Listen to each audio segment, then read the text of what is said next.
Eu sou o professor Alexandre Linares. Vamos tratar na minha aula sobre competências de ciências humanas e suas tecnologias. Competência 3, Estado de Direito.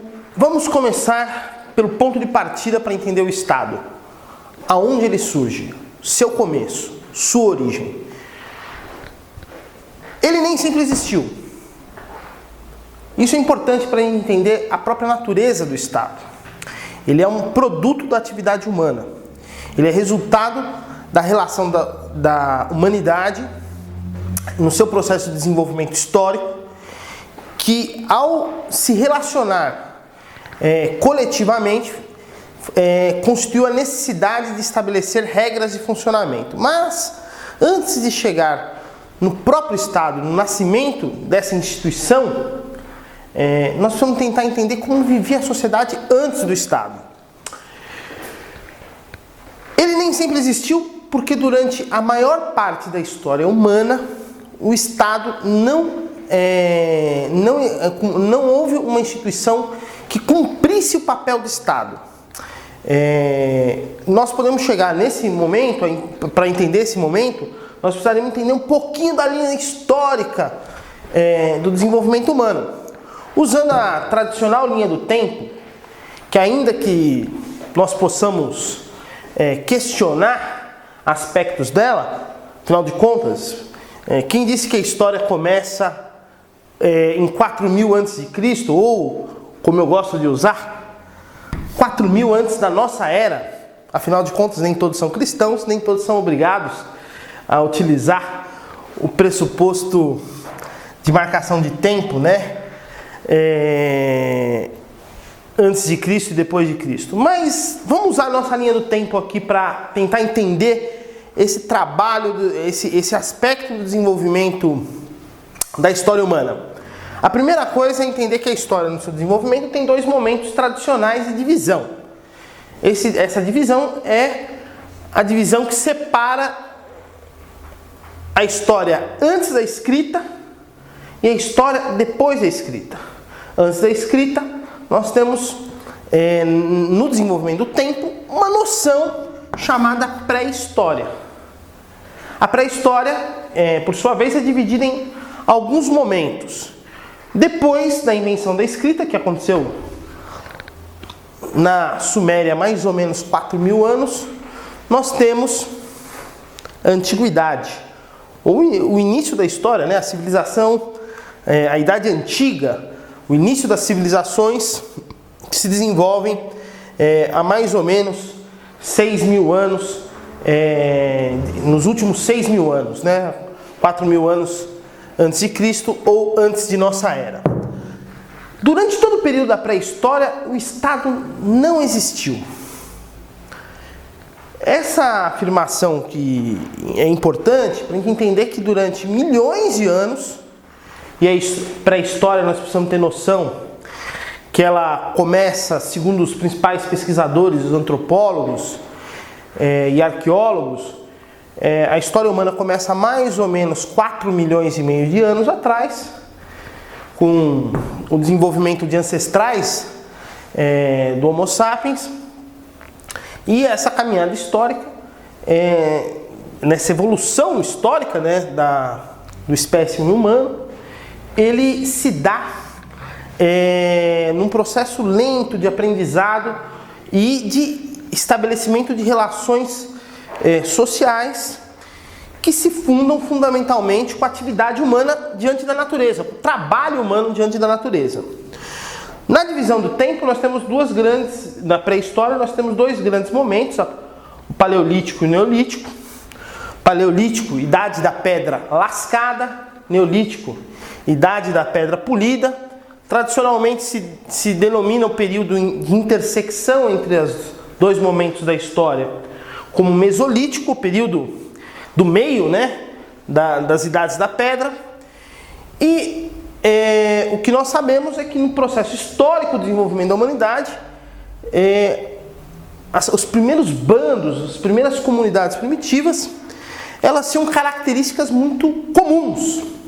Vamos lá levantar algumas características desse longo período de milhões de anos, mas se a gente pegar pelo menos a fase aí do Homo sapiens, que é o surgimento da nossa espécie humana diretamente, o surgimento do Homo sapiens que se dá mais ou menos 200 mil anos atrás. Quais são as características da comunidade humana nesse período? Primeira, são comunidades nômades. Comunidades que não têm vida sedentária. Elas se estabelecem num processo dinâmico de busca sistemática por recursos para viver. Qual o principal recurso de todo esse período? É buscar comida. É procurar alimento. E a busca por alimento nesse período implica necessariamente você, além de buscar o alimento, também não deixar você se tornar alimento de outros animais disponíveis na natureza que estão atrás de você para se alimentar de você, né? Nosso ancestral. Essas comunidades nômades, por que elas tinham que se deslocar sistematicamente atrás de alimento? Porque a sua dinâmica implicava nelas esgotarem os recursos de vida em cada lugar que se situavam. Então, num determinado momento, elas acampavam, criavam um assentamento num determinado local e buscavam todo o alimento em torno dele. Quando se esgotavam esses viveres, se deslocavam para um novo local. Isso fazia ter uma comunidade muito limitada. Segundo alguns antropólogos, uma comunidade assim, você pode agrupar 30, 40 pessoas no máximo, que são capazes de ter uma vida comum desse tipo. Outra característica importante dessa comunidade pré-estado é que a propriedade era coletiva. Isso faz com que muitos estudiosos definam como comunismo primitivo, ou seja, todas as propriedades, todas as posses dessa comunidade humana são do bem comum. Isso faz com que não exista o meu, não exista, mas sempre o nosso. Ao se trabalhar com essa noção, é importante pensar que quando você iria caçar, por exemplo, o resultado da caça não era de um ou de outro, mas sim de toda a comunidade que vivia junto. Vivia coletivamente. Eu não estou dizendo que um determinado item ou outro não fosse pessoal. Determinado instrumento de trabalho confeccionado artesanalmente para caça, evidentemente era do caçador que o produzia. Mas na comunidade, nessa comunidade pré-estado, nós temos essa característica de que a posse da comunidade era toda coletiva. Outra característica é a divisão sexual do trabalho. Divisão sexual do trabalho que integra um aspecto importante, que é a mulher cumpre um papel na sociedade, o homem cumpre outro papel. Em geral, o homem é o caçador e a mulher é aquela que assenta-se no centro da tribo, né? E principalmente a coletadora de todos os viveres em torno, particularmente raízes, insetos e todos os outros itens de alimento. A origem do Estado. Nós vamos tratar da competência 3 de Ciências Humanas, que trata sobre o Estado e o direito. Hoje nós vamos começar explicando aonde que surge o Estado. Mas para estudar o Estado, nós temos que estudar o que acontecia antes do seu surgimento. Ele nem sempre existiu. Esse é um aspecto importante para a gente entender que aquilo que nós conhecemos hoje como Estado, que é algo gigantesco, polícia, exército, tribunais, todas as instituições que ordenam a sociedade, que impõem à sociedade as regras de seu funcionamento, nem sempre existiram. Houve na história momentos em que o Estado não fazia parte da vida humana. Na história humana, nós temos mais de 4 milhões e meio de anos de desenvolvimento dos nossos antepassados até os dias de hoje. Os antropólogos que levantam isso dizem que a pré-história se inicia fundamentalmente com o desenvolvimento dos nossos antepassados, que já começavam a ter as mãos livres o porte ereto para poder trabalhar na natureza e desenvolver as ferramentas necessárias para poder desenvolver a sua vida, aumentar a sua produtividade de vida. A pré-história, por acaso, ela é dividida em dois momentos importantes, para quem já lembra das aulas de história: a idade da pedra lascada, o paleolítico; a idade da pedra polida, momento de desenvolvimento importante nas capacidades produtivas do homem, o neolítico. Depois desses períodos ainda nós tivemos aí a idade dos metais, no finalzinho, e aquilo que é comumente chamado, há mais ou menos 4.000 anos antes de Cristo, ou, como eu gosto de usar nas aulas, antes da nossa era. Afinal, nem todo mundo é cristão, é bom ter a referência de uma outra forma de encarar o tempo. Até 4.000 anos antes de Cristo, nós temos um período que é a pré-história humana. Posteriormente, se convencionou a chamar história todo o período que se inicia com a invenção da escrita, que se deu na Suméria há mais ou menos 4.000 anos, por uma necessidade básica que era a cobrança de impostos. É aí que surge também o Estado. Quando nós convencionamos a chamar de idade antiga ou antiguidade.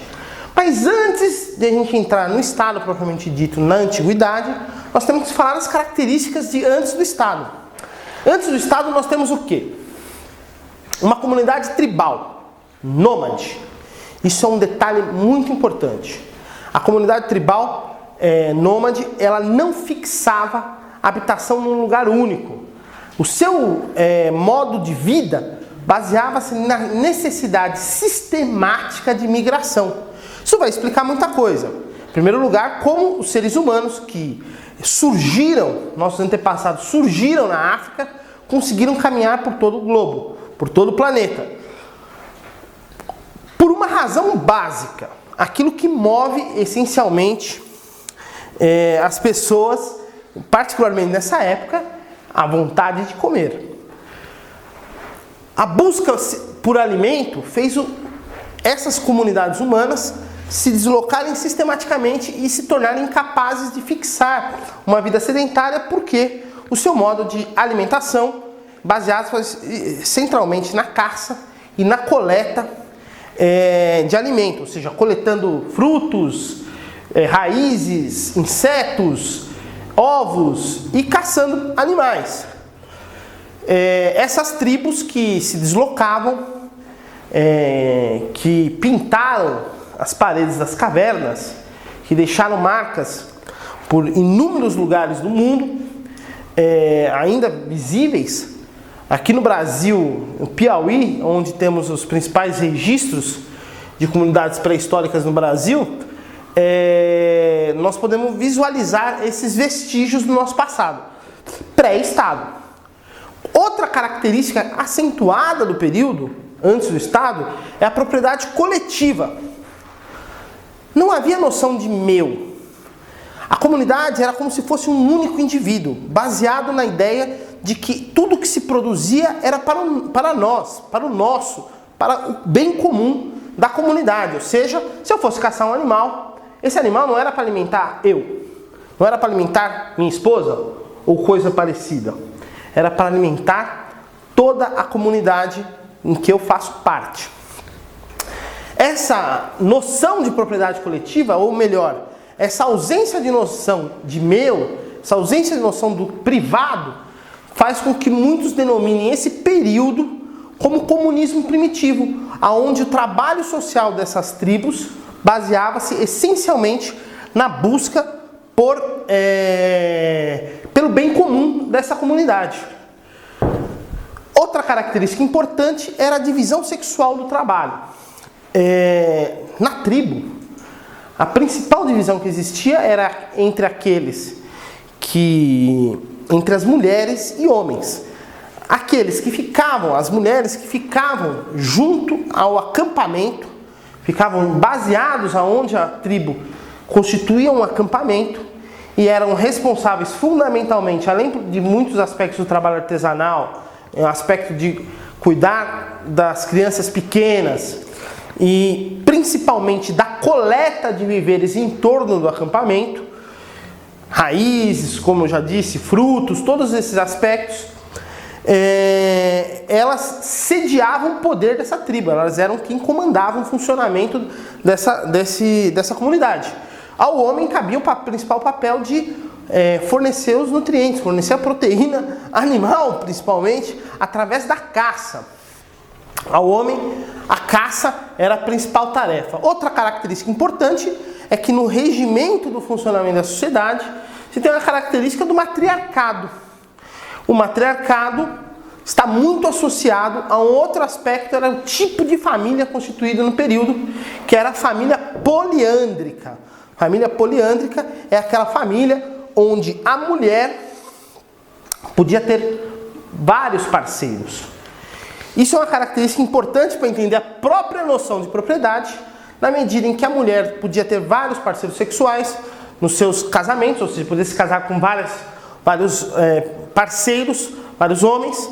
Essa mulher não constituía uma herança, uma hereditariedade precisa. Ou seja, as crianças de uma comunidade dessa época, elas tinham como característica serem filhas de todos. Logo, os filhos eram algo comum.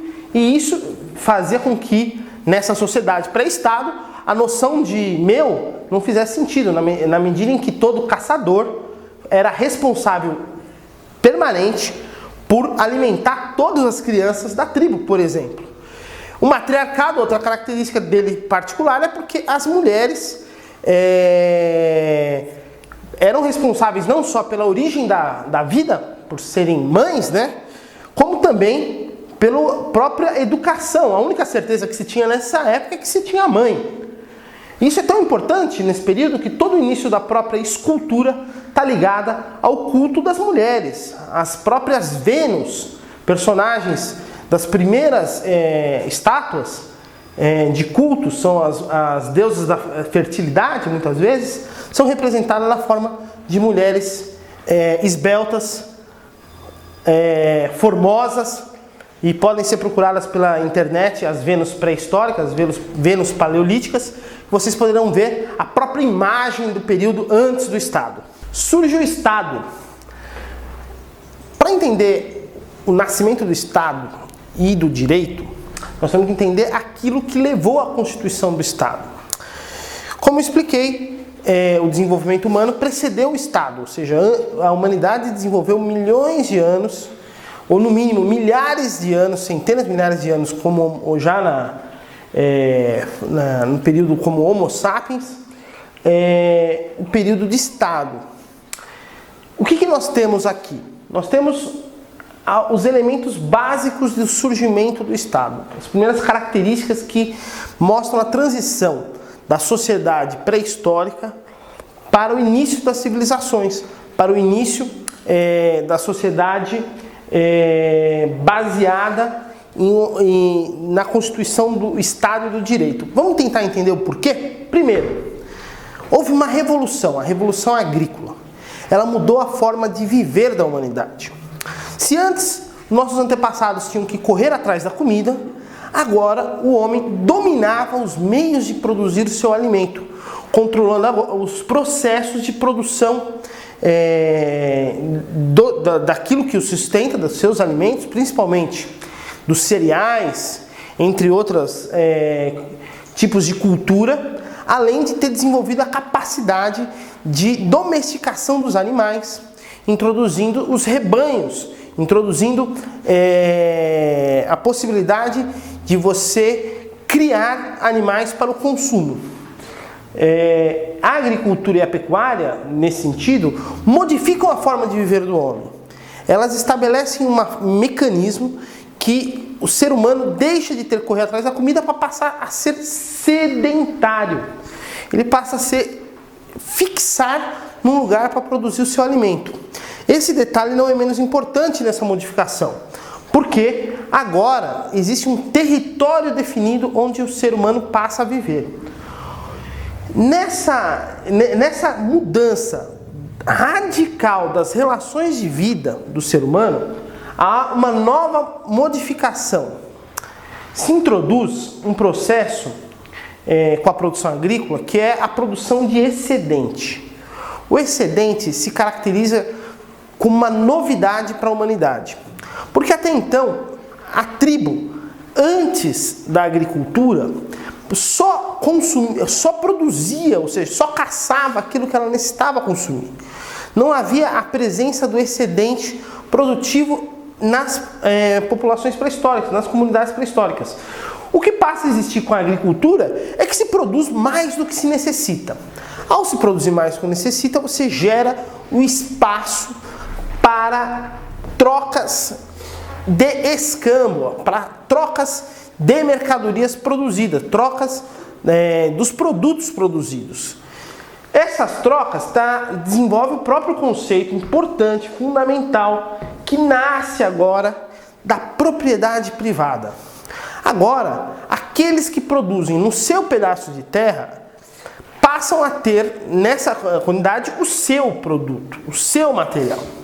Isso cria uma relação que até então não existia, de que era possível você ter algo que era seu e você poderia relacionar esse algo, trocar esse algo com outro que tivesse outra coisa.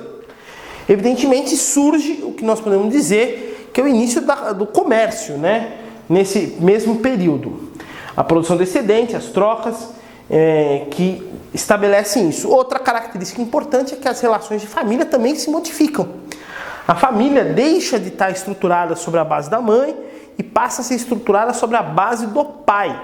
Por isso que ela é chamada de sociedade patriarcal. Outra característica importante é a hereditariedade,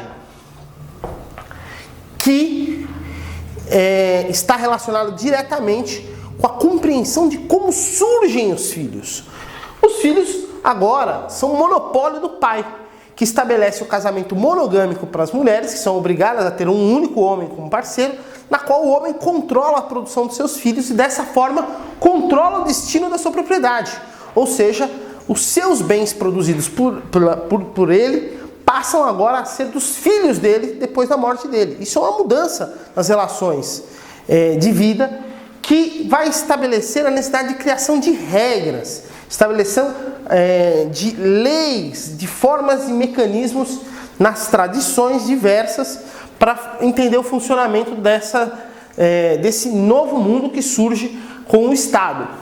Quais são os primeiros estados? Aí nós temos a tradicional Mesopotâmia, aquela região que fica ali no Oriente Médio, Iraque, Síria, mesmo pedaço do Líbano, Israel, todo aquele pedaço, também conhecido como Crescente Fértil.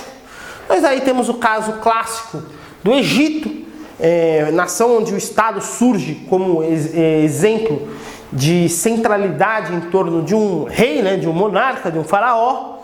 E é importante citar a China, porque é possivelmente da China que surge a própria noção de Estado dentro das relações de poder e de guerra, particularmente pelos escritos de Sun Tzu, há mais ou menos 3.000 anos. Quais são as características desses estados que surgem? Primeira característica, o poder é absoluto. Em todos os casos, o centro do poder está concentrado na mão de um rei, de um monarca, o poder de uma única pessoa. Outra característica é que são teocracias. Na maior parte dos casos, teocracias politeístas, aonde os deuses estão relacionados diretamente ao poder. Em alguns casos, ou se tem o monarca ou o detentor do poder tem relação direta com os deuses, ou ele próprio é um deus. No caso da China, os imperadores eram divinizados. E no caso do Egito, onde isso era mais evidente, o imperador era considerado uma própria divindade. Essas características de forma têm relação com uma necessidade importante que aparece no surgimento do Estado: as obras públicas. Quando você começa a concentrar pessoas num único lugar, elas passam a viver conjuntamente, passam a estabelecer relações comerciais de produção para se ampliar a produtividade para a sociedade. Com essa explosão demográfica, com essa grande concentração populacional que surge, é importante ter como claro a necessidade de centralização e planejamento da riqueza e do trabalho. Então, as obras públicas são importantes nesse período porque a maior parte dessas civilizações que surgem são civilizações hidráulicas, ou seja, baseadas no uso da água de grandes rios. Rio Tigre e Eufrates, Rio Nilo, Rio Amarelo, e poderíamos lembrar de outros rios de outras civilizações que surgiram mais ou menos no mesmo período. Qual é a grande função das obras públicas? O estabelecimento de verdadeiros contingentes de pessoas que vão trabalhar para ampliar principalmente a área agrícola, a área produtiva da agricultura. Isso significa barragens, canais de irrigação, aquedutos. Para isso é preciso de regras que estabeleçam um poder de um determinado centro, de um estado, de um soberano, sobre todo o restante.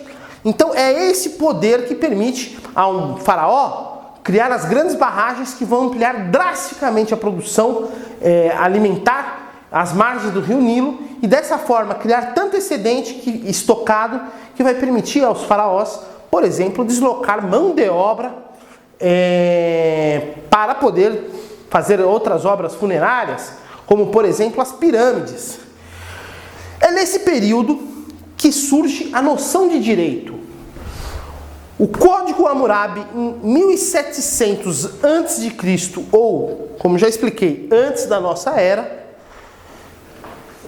é a primeira visualização, o primeiro exemplo que nós temos na história arqueológica de uma sistematização de leis. São mais de 282 leis que organizam a vida social, estabelecem relações de responsabilidade sobre os atos das pessoas. Ainda que aqui nós tenhamos uma sociedade de castas, ordenada, com cada um ter o seu lugar na sociedade, mesmo assim tem exemplos importantes de direitos estabelecidos. Por exemplo, aqui tem o caso da lei de talião, olho por olho, dente por dente. Também temos o caso de que na legislação matrimonial, se o homem não cumpriu o seu papel no casamento, a mulher tem o direito de exigir o divórcio, e isso há mais de 1700 anos, demonstrando o surgimento dos direitos. O desenvolvimento da civilização e do Estado implica em entender diferentes conceitos fundamentais para abordarmos o assunto. O primeiro deles é o conceito de política, essência do Estado. A política, o termo, surge da ideia da polis. É uma própria derivação. É a arte da administração da polis, a arte da administração da cidade. Como no início, particularmente das sociedades gregas, das cidades gregas, também conhecidas como cidades-estado gregas, a política era a forma de governo no seu desenvolvimento mais avançado da própria sociedade grega clássica. Nós temos na política a razão de ser do Estado, a atividade humana que faz o Estado ser executado. No fundo, a política é a prática da razão do Estado, é a atividade de Estado. Porque o Estado é a própria noção desse conjunto de regras que regem a sociedade humana.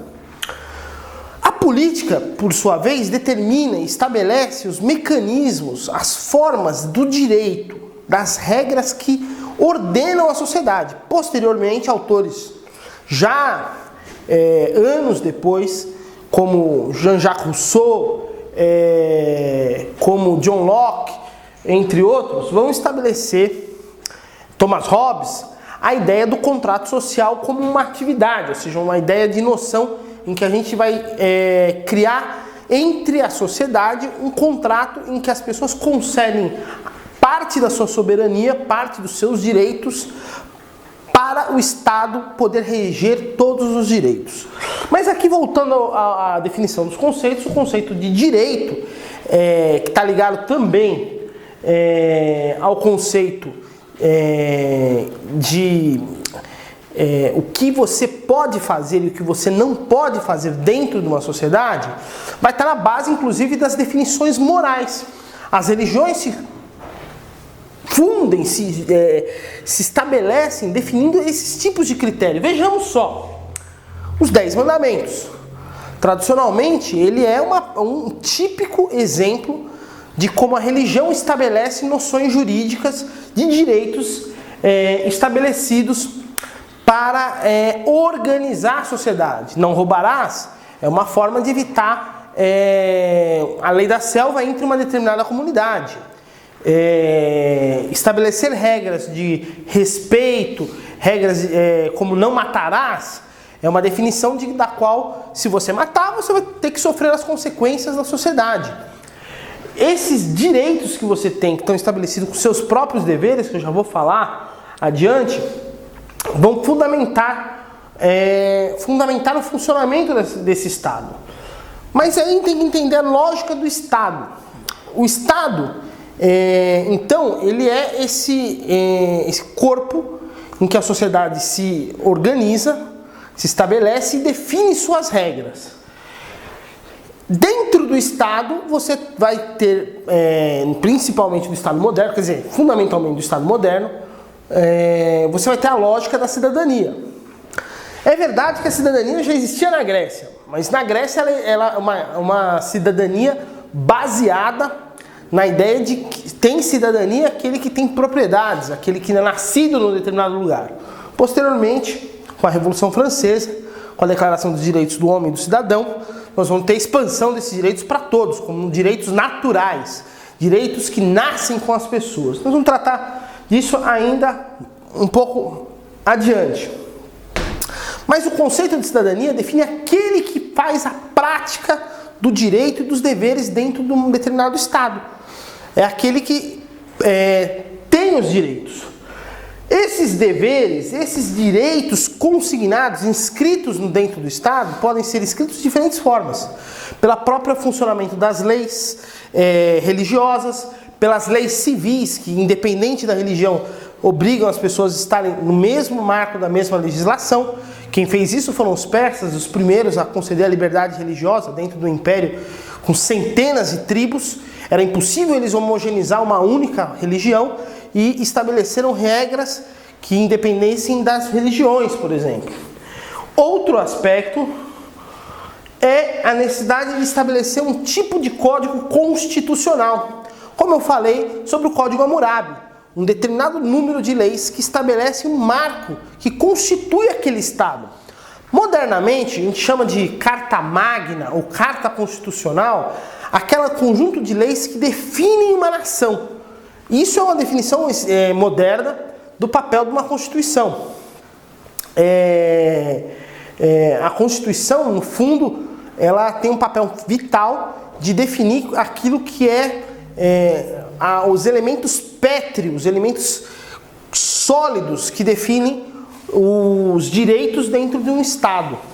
Inclusive a própria definição do Estado, onde começa e onde termina. O que é cada um, ou quais são os deveres de cada um dentro dele, quais são os direitos para cada um dentro dele. Atualmente, a Constituição brasileira é a Constituição de 1988, criada ao fim da última ditadura militar. Para ter um exemplo, é lá que estão escritos o que é ser brasileiro, quais são os direitos de um brasileiro, entre seus diferentes itens, as obrigações, as responsabilidades. Voltando aqui um pouco ao passado, nós temos que lembrar de elementos importantes. Primeiro, a Pérsia. A Pérsia, ela tem um dado importante, um império fundado por Ciro, que vem lá do Golfo Pérsico, lá da região da fronteira da Índia, e sobe e vai conquistar uma vasta área até a Turquia atual, até a região da atual Turquia, até a fronteira com a Grécia. A Pérsia vai ter uma característica importante no ordenamento do Estado, é que exatamente por ser o primeiro grande império, tão bem lembrado pelos 300 de Esparta, eu sei que vocês estão pensando nisso, vocês podem ter uma característica importante, apesar daquele livro servir para pouca, aquele filme servir para pouca coisa para o nosso estudo, tem uma ideia que é importante, é que a noção de diferentes povos vivendo sobre um mesmo monarca. Os imperadores persas foram obrigados a fundar a administração pública através de um conceito de satrapias, na qual sátrapas eram os responsáveis por governar determinadas regiões E nesse próprio Estado, criado pelo Império Persa, você tem uma característica importante que, como eu já falei, alguns historiadores chegam até a definir que a origem dos direitos humanos é que foi lá que se estabeleceu a liberdade de culto, ou seja, todo mundo podia ter a religião que quisesse dentro do Estado persa, dentro do Império Persa. Na Grécia e em Roma, nós vamos ter os alicerces do Estado moderno. É aqui que nós temos as origens. Em Roma, berço do Estado democrático. Lembrando, a noção de democracia em Roma, na Grécia, é a noção de povo no poder. Essa noção é vital para entender os desdobramentos do Estado democrático, que é inspirado, o Estado moderno é inspirado nas noções estabelecidas na Grécia, nas suas assembleias, aonde as decisões do Estado e dos cidadãos que participavam desse Estado eram tomadas coletivamente em assembleias. Levando em conta um detalhe importante, no caso grego, toda a democracia grega era limitada. Menos de 10% dos gregos praticavam a democracia. A democracia na Grécia tinha como característica ser a democracia dos homens, maiores de idade, proprietários de terra, proprietários de escravos nascidos na cidade. Essa era a exigência que fazia com que menos de 10% pudesse decidir os rumos e as leis da cidade. Roma. Em Roma, nós temos o desdobramento da inspiração grega. Roma fez o seu Estado, a imagem e semelhança dos gregos, copiando tudo aquilo que eles viam vantagem na sua organização. Com uma característica aprofundada, a sociedade romana, na sua origem monárquica, sempre esteve alicerçada entre um poder de um soberano monarquista, de um rei, e uma aristocracia fundiária, ou seja, um governo de poucos, um conselho, que vai posteriormente ser chamado de Senado, que governa com a posse das riquezas, particularmente com a posse dos latifúndios, das grandes propriedades de terra produtivas. Esse processo do direito romano, de surgimento de Roma, inspirado, vai criar as instituições políticas, que vão mediar as relações da sociedade. Em Roma, além do Senado vitalício, composto pelas representações das grandes famílias proprietárias, vão surgir representações políticas para outros setores da sociedade poderem ter voz. Um exemplo disso é o surgimento dos tribunos da plebe. Tribunos da plebe eram um cargo no Estado romano destinado à representação daqueles que eram os não proprietários de terra, os pobres equivalente. É verdade que os escravos estavam fora dessa conta, mas no caso dos tribunos da plebe, eles impuseram diferentes exigências e reivindicações dentro do Estado, como a definição das tábuas, das 12 tábuas da lei, que definiam no fórum, em placas de bronze, quais eram as leis da sociedade romana, e também conquistaram direitos econômicos, como a luta pela posse da terra para aqueles que não tinham terra, para os pobres plebeus que viviam à margem da sociedade romana por não terem posses e nem serem escravos. Isso era uma condição de párias, estarem à margem da sociedade. E nesse processo em Roma, os aspectos do surgimento do direito baseado nessa regulação da sociedade foram fundamentais, tanto que até hoje se estuda o direito romano em qualquer curso de direito no Brasil e no mundo. No desenvolvimento da história do Estado e dos direitos, a Idade Medieval, o período medieval, também conhecido como feudalismo nas suas relações de produção, nas suas relações de organização da produção, período servil, o Estado passa a ter uma profunda influência da Igreja Católica, que passa a determinar o funcionamento da sociedade europeia do período. Da queda do Império Romano até o desenvolvimento dos reinos feudais, o que se viu na Europa foi a invasão bárbara, a invasão de tribos bárbaras, destruindo destruindo e ao mesmo tempo assimilando todas as relações culturais e de produção que existiam na Europa.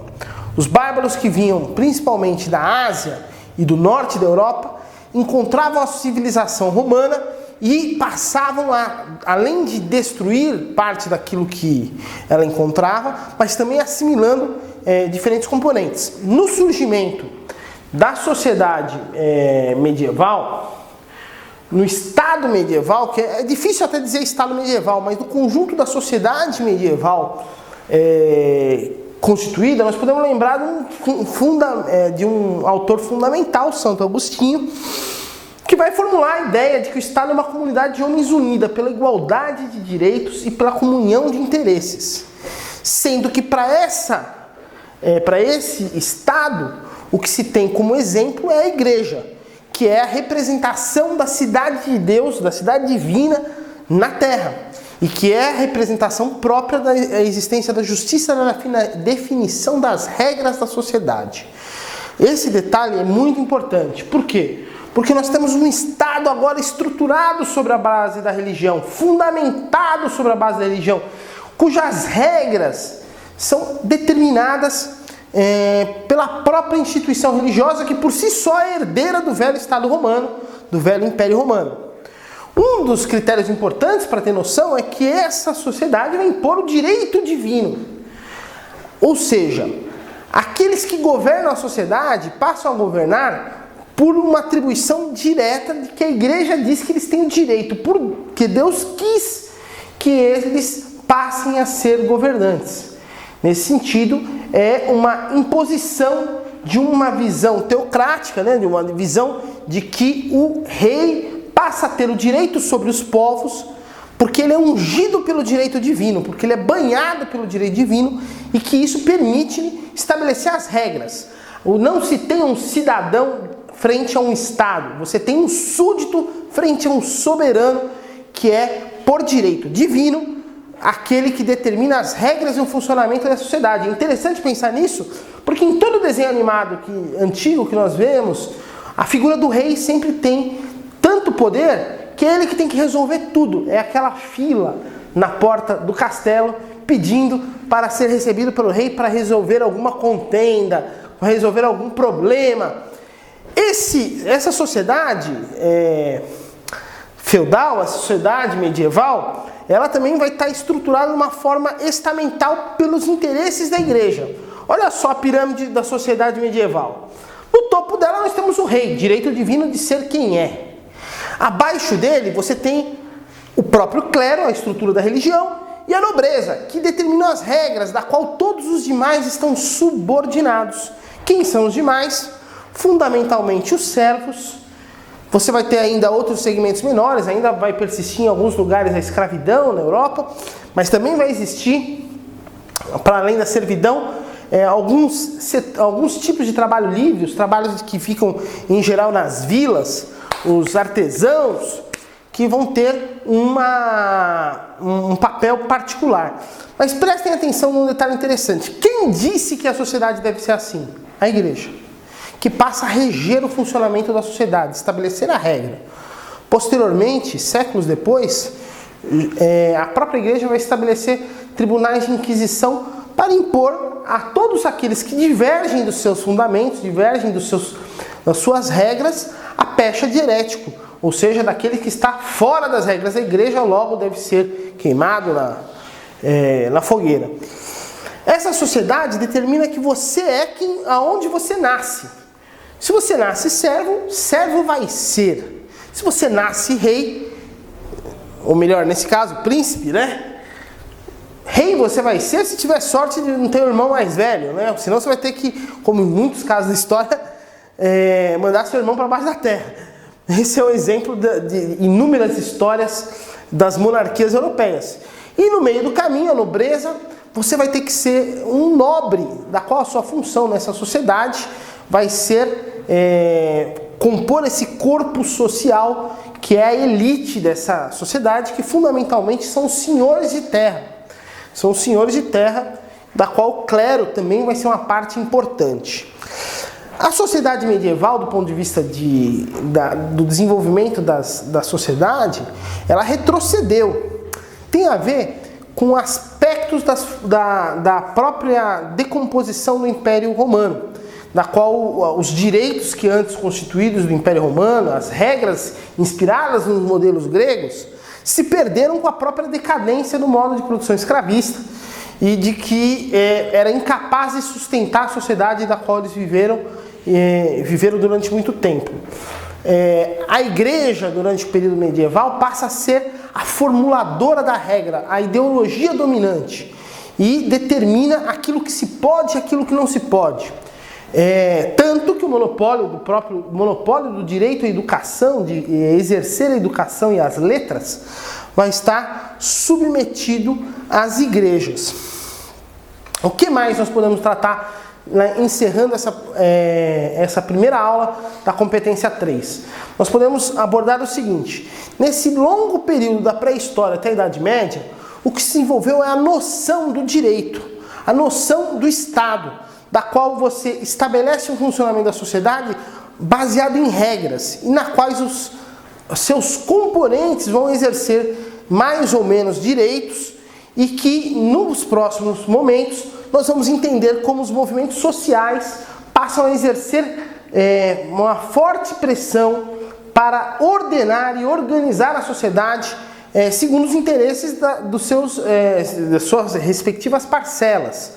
Isso é um detalhe importante, porque ainda nós nem chegamos no período do nascimento da democracia moderna, do nascimento do Estado moderno com a Revolução Francesa, mas aqui nós já podemos ver um pequeno DNA do que nós vamos estudar, que é esse grande Leviatã, como diria Thomas Hobbes, esse grande monstro social conhecido como Estado, da qual até hoje faz parte da vida de todos nós, com as suas regras, leis e com seus direitos e com seus deveres. Voltamos na próxima aula. Galera, obrigado por assistirem a minha aula. Acessem os links e acompanhem todas as nossas aulas. Obrigado!